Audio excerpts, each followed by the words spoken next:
میں معمول کے مطابق گھر کے کاموں میں مشغول تھی کہ اچانک فون کی گھنٹی بجی۔ میری بڑی بیٹی کی طبیعت خراب تھی، اس لیے وہ اندر کمرے میں سو رہی تھی۔ میں نے جلدی سے جا کر کال اٹھائی تو کوئی انجان شخص تھا۔ اس نے جو کچھ کہا وہ سن کر میرے ہوش اڑ گئے۔ وہ کہہ رہا تھا کہ میری چھوٹی دونوں بیٹیاں اس کے قبضے میں ہیں۔ میں نے روتے ہوئے کہا، میں ایک غریب عورت ہوں اور تمہیں دینے کے لیے میرے پاس پیسے نہیں ہیں۔ تو وہ کہنے لگا، مجھے پیسے نہیں چاہیے، مجھے تم سے ایک کام ہے، اگر تم نے وہ کر دیا تو تمہاری بیٹیوں کو چھوڑ دوں گا۔ اس نے جو پتہ بتایا وہ گھر سے بہت دور تھا، مگر اپنی بیٹیوں کے لیے تو میں کچھ بھی کر سکتی تھی۔ جانے وہ کون تھا اور مجھ سے کیوں دشمنی نکال رہا تھا۔ میں نے جلدی سے فون اپنے بھائی کو ملایا، مگر اس کا نمبر مصروف جا رہا تھا۔ میں اس وقت بھول چکی تھی کہ میری بڑی بیٹی گھر پر بیمار ہے۔ بس میں نے چادر لی اور دروازے کو باہر سے تالا لگا کر اس شخص کے دیے گئے پتے پر جا پہنچی۔ جس جگہ میں پہنچی تھی وہ ایک ویران سی پارک تھی اور وہاں کوئی نظر نہیں آ رہا تھا۔ میں ادھر ادھر پاگلوں کی طرح اپنی بیٹیوں کو تلاش کرنے لگی، مگر وہ وہاں کوئی تھا ہی نہیں۔ جس نمبر سے کال آئی میں نے فون ملانے کی بہت کوشش کی، مگر اس کا نمبر بند جا رہا تھا اور یہ بڑی تفشیش کی بات تھی۔ روتے ہوئے میں دوبارہ سڑک پر آ گئی۔ اس پل اچانک میرے دماغ میں خیال آیا کہ کہیں کسی نے شرارت نہ کر دی ہو۔ میں وہاں سے سیدھا اپنی بیٹیوں کے اسکول گئی تو مجھے پتا چلا کہ میری بیٹیاں تو وہی ہیں۔ میں نے سکون کا سانس لیا، مگر اگلے ہی پل میں گھبرا گئی جب مجھے گھر پر موجود اپنی بڑی بیٹی کا خیال آیا۔ جانے کیوں میرا دل کو یکدم ہی بے چینی ہو گئی۔ میں سڑک پر گاڑی کا انتظار کر رہی تھی۔ جب وہاں پر ٹیکسی رکی میں نے دیکھا تو جلدی سے بیٹھ گئی۔ وہ بھائی کی ہی ٹیکسی تھی اور مجھے دیکھ کر وہ حیران رہ گیا۔ مجھے پوچھنے لگا، آج آپ یہاں پر کیا کر رہی ہیں؟ پہلے تو میں اسے سب بتانے لگی، مگر پھر میں رک گئی اور سوچا کہ شام کو یہ گھر آئیں گے تو پھر بات کروں گی، ابھی انہیں کام کرنے دیتی ہوں۔ میں نے بہانہ بنایا اور کہا کہ میں بچیوں کی کارکردگی کے بارے میں پوچھنے گئی تھی۔ میں گلی کی نکڑ پر ہی اتر گئی اور بھائی وہیں سے واپس چلے گئے۔ جیسے ہی میں نے اپنے گھر کا دروازہ کھولا تو میری جان نکل گئی۔ کمرے سے میری بڑی بیٹی کی چیخنے کی آوازیں آ رہی تھی۔ میں جلدی سے اندر بھاگی تو میری بیٹی کو غشی کے دورے پڑ رہے تھے اور وہ دیکھتے ہی دیکھتے بے ہوش ہو گئی۔ میں اس کی حالت دیکھ کر حیران رہ گئی تھی۔ اس کی اور کمرے کی حالت تو کچھ اور ہی کہانی سنا رہی تھی۔ میں نے اس کو ہوش میں لانے کی کوشش کی، مگر وہ پانی پھینکنے کے باوجود ہوش میں نہ آئی۔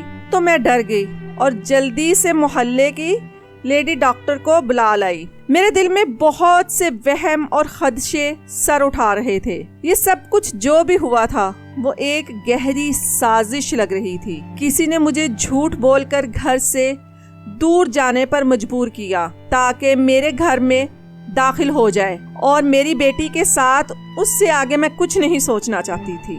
ڈاکٹر نے بچی کا چیک اپ کیا اور باہر آ کر مجھے عجیب سی نظروں سے دیکھتے ہوئے کہنے لگی، آپ کی بیٹی کے ساتھ زبردستی کرنے کی کوشش کی گئی ہے۔ آپ کیا گھر پر نہیں تھی جب آپ کی بیٹی کے ساتھ یہ سب ہوا؟ یہ سن کر تو میرے قدموں تلے زمین نکل گئی کہ یہ ڈاکٹر نے کیا کہہ دیا۔ بھلا میری بیٹی کے ساتھ ایسا کون کر سکتا ہے؟ ہم تو یہاں کسی کو جانتے بھی نہیں تھے، پھر کون دشمنی نکال رہا ہے؟ ڈاکٹر چلی گئی تو میں اپنی بیٹی کی طرف آئی جو اس وقت انجیکشن کے زیر اثر سو رہی تھی۔ میں بری طرح ڈر گئی اور سارے کھڑکی دروازے بند کر لیے۔ تھوڑی دیر کے بعد میری بیٹی کو ہوش آ گیا تو وہ میرے گلے لگ کے رونے لگی۔ میں نے اس سے پوچھا، بیٹا یہاں کون آیا تھا؟ تو وہ ڈر گئی اور کہنے لگی، امی اس نے کہا تھا کہ اپنی ماں کو کہو کہ وہ لوٹ آئے۔ یہ سنتے ہی میں پتھرا گئی۔ کیا میرے ماضی سے کوئی آ گیا تھا؟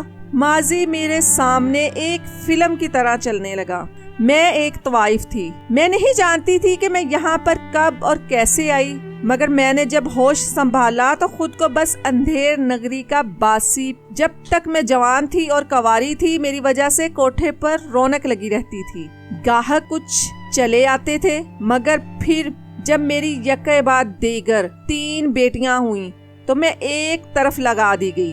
سب کچھ اچھا چل رہا تھا، اور میں اپنی بیٹیوں کے ساتھ خوشگوار زندگی بسر کر رہی تھی کہ میری کمبختی کا دور شروع ہو گیا۔ ان دنوں میں بہت پریشان ہو رہی تھی کیونکہ کوٹھے کا ماحول بہت ہی عجیب ہو گیا تھا۔ اب تو اتنے گاہک آتے تھے اور نہ ہی اتنی کمائی ہوتی تھی، جس کی وجہ سے کوٹھے کی بائی کا موڈ اکثر خراب ہی رہتا تھا اور وہ ہر روز کسی نہ کسی لڑکی کو کسی عیاش آدمی کے ہاتھ بیچ دیتی۔ میرے ساتھ والی طوائف کی 10 سال کی بیٹی تھی اور اسے بھی زبردستی کسی کے گھر بیچ دیا گیا، اور یہ مجھے لگ رہا تھا کہ شاید اب جو کچھ بھی ہو رہا ہے وہ میری بیٹیوں کے ساتھ بھی نہ ہو جائے۔ یوں تو میں ایک طوائف تھی، مگر طوائف بھی تو آخر ایک ماں ہی ہوتی ہے، نہ چاہے وہ میری ناجائز بیٹیاں تھیں، مگر میں نے تو انہیں خود جنم دیا تھا، تو میں ان سے محبت کیسے کم کر سکتی تھی؟ ہر وقت دھڑکا لگا رہتا تھا کہ کہیں میری بیٹیوں کے ساتھ بھی ویسا نہ ہو جائے جیسے پہلے لڑکیوں کے ساتھ ہوتا رہا ہے۔ اس لیے میری ان کے لیے ہر وقت فکر مندی ہی رہتی تھی۔ میری بڑی بیٹی 12 سال کی تھی، اس سے چھوٹی 10 سال کی اور سب سے چھوٹی 8 سال کی۔ اس پورے کوٹھے پر سب سے زیادہ حسین لڑکیاں میری بیٹیاں تھیں، کیونکہ وہ مجھ پر گئی تھی۔ حسن و شباہت میں یہاں میرے ٹکر کی کوئی طوائف نہ تھی۔ بائی نے ابھی تک ان کا سودا نہیں کیا تھا کہ اس کو اپنی من پسند قیمت نہیں مل رہی تھی، مگر میں جانتی تھی کہ جیسے ہی اس کو کسی خریدار نے اس کے منہ مانگے پیسے دے دیے تو میری بیٹیوں کا سودا کرنے سے ہچکچائے گی نہیں اور ان کو یہاں سے دور بھیج دے گی۔ اسی سوچ نے میری راتوں کی نیند اور دن کا سکون غارت کر دیا تھا۔ ایک دن کوٹھے کے آگے ایک بڑی سی گاڑی آ کر رکی اور میں دہل کر رہ گئی، کیونکہ یہ گاڑی تبھی آتی تھی جب یہاں پر کسی بچی کا سودا ہونے والا ہوتا، اور یہاں اب بس میری بیٹیوں کے علاوہ بچیاں نہیں تھی، اب میری بیٹیوں کی باری تھی۔ اسی سوچ نے مجھے جکڑ لیا کہ بیٹیوں کی زندگی خطرے میں تھی اور مجھے جلد سے جلد کچھ کرنا تھا تاکہ میں اپنی بیٹیوں کی زندگی بچا سکوں۔ میں جلدی سے اندر بڑھی۔ میرے پاس وقت بہت زیادہ کم تھا۔ جتنی دیر وہ لوگ بائی سے ملاقات کرتے، اتنی دیر میں مجھے یہاں سے کہیں دور چلے جانا تھا۔ میں نے جلدی سے اپنی تینوں بیٹیوں کا ہاتھ پکڑا اور انہیں لے کر کوٹھے کے پچھلی طرف چلی آئی۔ وہاں پر ایک دروازہ تھا جس پر کئی سالوں سے تالا لگا ہوا تھا، مگر میں پچھلے کئی دنوں سے اس تالے کو کاٹنے کی کوشش کر رہی تھی، اور خوش قسمتی سے میں نے پچھلی رات ہی اس تالے کو مکمل طور پر کاٹ دیا۔ چونکہ اس طرف کوئی نہیں آتا تھا، اس لیے کسی کو بھی میری کارستانی کے بارے میں علم نہیں ہو سکا۔ میں جلدی سے اس طرف آئی اور تالا کھول کر اس دروازے کے ذریعے سڑک پر چلی آئی۔ میرا خیال تھا کہ مجھے بھاگتے ہوئے کسی نے بھی نہیں دیکھا ہوگا، مگر یہی میری سب سے بڑی غلط فہمی تھی، کیونکہ کوٹھے پر موجود ایک اور طوائف نے مجھے دیکھ لیا تھا اور اس نے چیخ چیخ کر سب کو اکٹھا کر لیا تھا اور فوراً ہی سب میرے پیچھے بھاگے۔ میں ڈر گئی اور میں نے اپنی بیٹیوں کا ہاتھ پکڑ کر جلدی سے سڑک پار کرتے ہوئے بغیر دیکھے سامنے سے آتی ایک ٹیکسی کو روکا اور بیٹیوں کو لے کر اس میں بیٹھ گئی۔ وہ آدمی پوچھنے لگا، جی آپ نے کہاں جانا ہے؟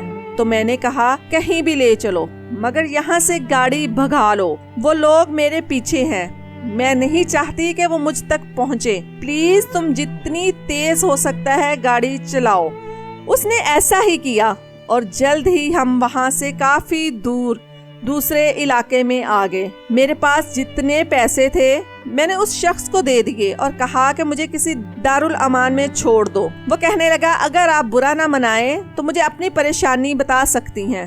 میں نے اسے جھوٹ موٹ کہہ دیا کہ میرا شوہر میری بیٹیوں کو مارنا چاہتا ہے، اس لیے میں اپنے سسرال سے اپنی بیٹیوں کو لے کر فرار ہو گئی ہوں اور اب مجھے کہیں پناہ چاہیے۔ تو وہ آدمی کہنے لگا کہ آپ مجھے اپنا بھائی ہی سمجھو اور میرے گھر پر آ کر آپ رہ سکتی ہو۔ وہ شخص دیکھنے سے ایک مولوی معلوم ہو رہا تھا اور اسی لیے میں نے اس پر بھروسہ کر لیا اور میں اس کے ساتھ اس کے گھر پر آ گئی۔ وہ کہنے لگا کہ میں محلے کا مولوی ہوں اور فارغ وقت میں ٹیکسی چلاتا ہوں۔ آپ کو میں نے بہن کہا ہے تو آپ بے فکر ہو کر میرے گھر پر رہ سکتی ہیں۔ میں نے اس کا بہت شکریہ ادا کیا، کیونکہ کوئی اور آدمی ہوتا تو شاید میں منع کر دیتی، لیکن چونکہ وہ ایک مولوی تھا اس لیے میں مطمئن ہو کر اس کے گھر میں آ گئی۔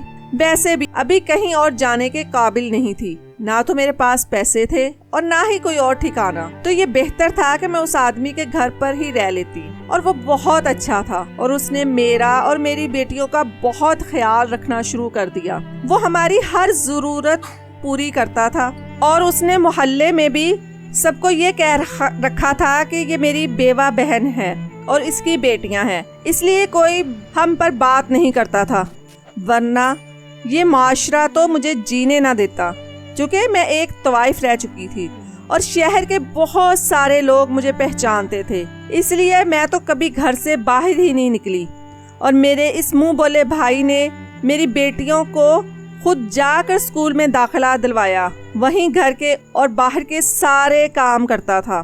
وہ میری بیٹیوں سے بہت پیار کرتا تھا، اور میری بیٹیاں بھی اس کو ماموں ماموں کہتے نہیں تھکتی تھی۔ ایسا لگتا ہی نہیں تھا کہ وہ ان کا سگا ماموں نہیں، یا وہ ان کی سگی بہن کی بیٹیاں نہیں ہیں۔ اس نے مجھے سگی بہنوں والا مان اور مرتبہ ہی دیا تھا۔ میں نے آج تک اسے اپنے ماضی کے بارے میں نہیں بتایا تھا، اور نہ ہی اس نے پوچھا تھا۔ ہماری زندگی کے دن اچھے گزر رہے تھے، مگر پھر میں نے اپنی بڑی بیٹی کو نوٹ کرنا شروع کیا کہ وہ ڈرنے لگی ہے اور ہر آہٹ پر چونک جاتی ہے۔ اس کی دن بہ دن خراب حالت ہوتی جا رہی تھی۔ میں دیکھ کر بہت پریشان ہو رہی تھی کہ میری بچی نے کھانا پینا چھوڑ کر اور ڈرنا کیوں شروع کر دیا ہے۔ میں نے اس سے بہت پوچھنے کی کوشش کی، مگر وہ کچھ بتانے کو تیار ہی نہیں ہوتی تھی، بس سہمی سہمی سی رہتی۔ میرا وہ منہ والا بھائی، مولوی بھائی، تو صبح کا گھر سے نکلا شام کو گھر آتا تھا، اور میں اکیلے کہیں بیٹی کو لے کر جانا نہیں چاہتی تھی، ورنہ اسے ڈاکٹر کے پاس ہی لے جاتی۔ اور آج جو کچھ ہوا تھا اس پر تو مجھے ابھی تک یقین نہیں آ رہا تھا۔ میں نے اپنی بیٹی سے پوچھا کہ مجھے بتاؤ تو صحیح، وہ کون تھا؟ کیا تم نے اس شخص کا چہرہ دیکھا؟ میری بیٹی ہچکچا کر کہنے لگی، میں آپ کو بتا دوں مگر آپ یقین نہیں کریں گے۔ میں چونک گئی کہ تو کیا میں اس شخص کو جانتی تھی؟ کہیں وہ کوٹھے سے تعلق تو نہیں رکھتا تھا؟ بیٹی ہچکچا کر کہنے لگی، وہ ماموں تھے۔ ایک لمحے کو ایسا لگا جیسے میرے سامنے زمین و آسمان گھوم رہے ہیں۔ میں نے بے یقینی سے اپنی بیٹی کو دیکھا، وہ ایسا کیوں کہہ رہی تھی؟ وہ تو اتنا نیک شخص تھا، مجھے اپنی بہن مانتا تھا اور میری بیٹیوں سے بھی پیار کرتا تھا، پھر وہ میری بیٹی کے ساتھ ایسا کیسے کر سکتا تھا؟ بیٹی روتی ہوئے کہنے لگی، ماموں مجھے بہت پریشان کرتے ہیں، میں کافی دنوں سے آپ کو بتانا چاہ رہی تھی مگر میری ہمت نہیں ہو رہی تھی۔ مجھے لگا کہ آپ الٹا مجھے ہی ڈانٹیں گی اور میری بات کا یقین نہیں کریں گی۔ میں نے اپنی بیٹی کی حالت دیکھی، وہ جھوٹ کیسے بول سکتی تھی؟ شاید اس کی نیت میں فطور آ گیا تھا۔ میں نے سوچ لیا کہ بس اب مجھے یہاں نہیں رہنا، اس کو شاید میرے ماضی کا پتہ چل گیا ہوگا، اس لیے اس نے سوچا ہوگا کہ کون سا میرے پیچھے کوئی ہے تو وہ جیسے چاہے ہمارا فائدہ اٹھا لے۔ میں نے جلدی سے اپنے اور اپنی بیٹیوں کے کپڑے بیگ میں ڈال لے، اور جیسے ہی میری چھوٹی بیٹیاں اسکول سے واپس آئیں تو میں نے تینوں لڑکیوں کو لے کر جیسے ہی گھر سے باہر نکلنے لگی تو سامنے ہی اس کو دیکھ کر میرے ہوش اڑ گئے۔ اس نے بیگ اور ہمیں حیرانگی سے دیکھا اور پوچھنے لگا، بہن تم بچیوں کو لے کر کہاں جا رہی ہو؟ وہ عموماً اس وقت تک نہیں آتا تھا مگر آج کیوں آ گیا؟ میں اس سے لڑ نہیں سکتی تھی۔ میں نے بہانہ بنایا اور کہا میں اپنے سسرال واپس جانا چاہ رہی تھی۔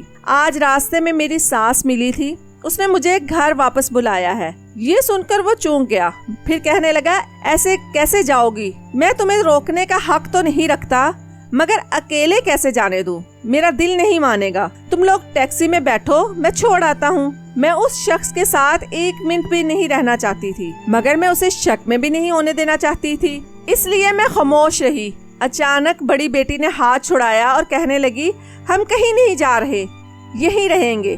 یہ کہہ کر وہ اندر بھاگ گئی اور میں حیرانی سے دیکھتی رہ گئی۔ اس کا رویہ مجھے سمجھ نہیں آ رہا تھا۔ ایک طرف وہ مجھے کہہ رہی تھی کہ یہ شخص ٹھیک نہیں ہے اور دوسری طرف اسی کے گھر رہنے پر اصرار کر رہی تھی۔ آخر یہ ماجرا کیا ہے؟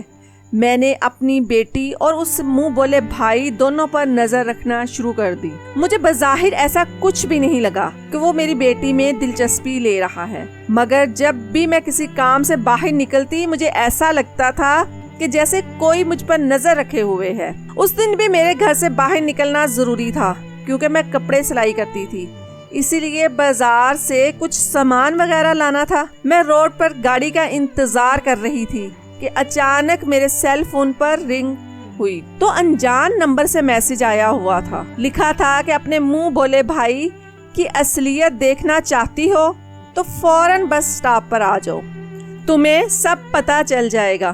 میں تو ڈر ہی گئی کہ یہ کون میرے پیچھے پڑ گیا ہے اور اسے میری ایک ایک حرکت کی خبر ہے۔ میں جانا تو نہیں چاہتی تھی مگر پھر بھی نہ چاہتے ہوئے بس سٹاپ چلی آئی تاکہ دیکھ سکوں کہ کوئی مجھے وہاں بھیج رہا ہے تو کیوں، آخر ایسا کیا ہے وہاں۔ بس سٹاپ کے شروع میں ہی مجھے وہ منظر نظر آ گیا جس کے لیے مجھے میسج کر کے یہاں آنے کو کہا تھا۔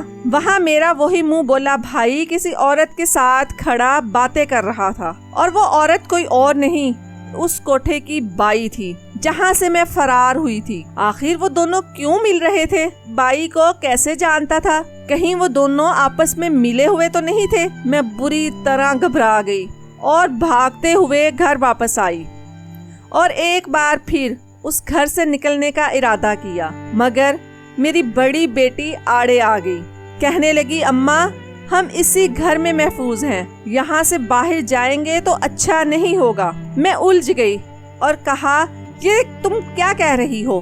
ایک طرف تم کہہ رہی تھی کہ ماموں نے تمہارے ساتھ برا کرنے کی کوشش کی اور دوسری طرف تم اس گھر سے جانا بھی نہیں چاہتی، آخر کیوں؟ کیا چھپا رہی ہو؟ میری بیٹی بری طرح گھبرا گئی، اس کے تاثرات میں سمجھنے سے قاصر تھی کہ وہ کیا چاہ رہی ہے۔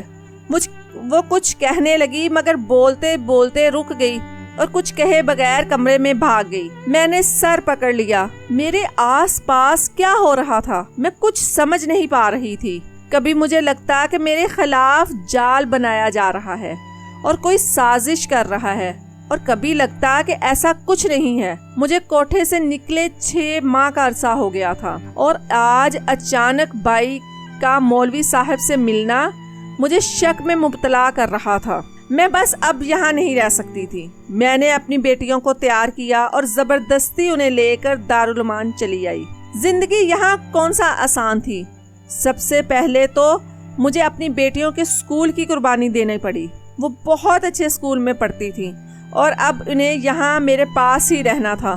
میں سمجھ نہیں پا رہی تھی کہ میں نے اچھا کیا یا برا۔ میرے اوپر تو جیسے زمین ہی تنگ ہو گئی تھی۔ مجھے کہا گیا تھا کہ مجھے اپنی بیٹیوں کو یتیم خانے بھیجنا ہوگا تاکہ وہاں ان کی تعلیم و تربیت کا انتظام ہو سکے۔ میں اپنی بیٹیوں سے دور نہیں رہنا چاہتی تھی، اس لیے دارالعلوم سے نکل کر سڑک پر اپنی بچیوں کو لے کر بیٹھ گئی۔